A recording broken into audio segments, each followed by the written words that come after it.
Anak ng baka may checkpoint.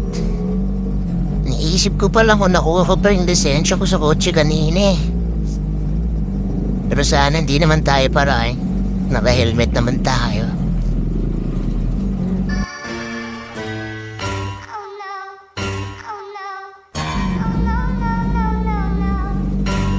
So yun, mukha naman hindi tayo paparahin nila kuya dahil busy sila sa iba.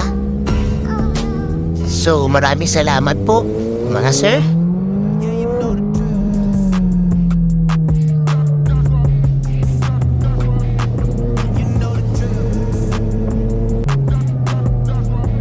So yun, papasok na tayo ng SLEX na yun. Pauwi na tayo guys. So medyo pupustura tayo ng konti dito. Medyo mag-uunat-unat lang tayo ng konti. Ang bilis naman ito ni Kuya. Wow.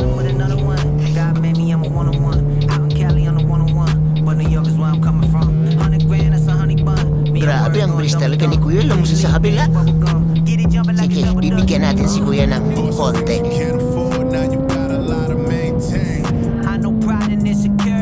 Ang sarap dumaan dito ngayon ah. Luwag. Alam ko lang sa misis ko magpapahangin lang ako ng gulong at magpapagas. Mukhang mapapadalas yung pagpapahangin ko ng gulong ah.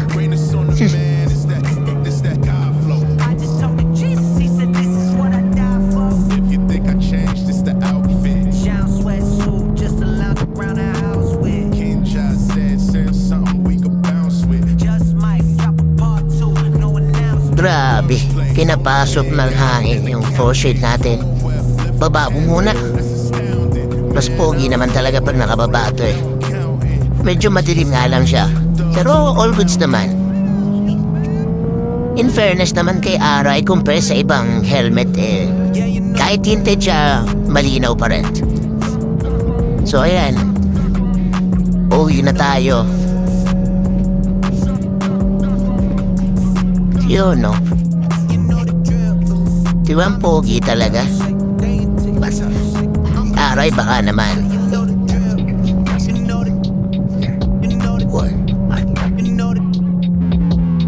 So guys, dito na natin i-end yung first video natin.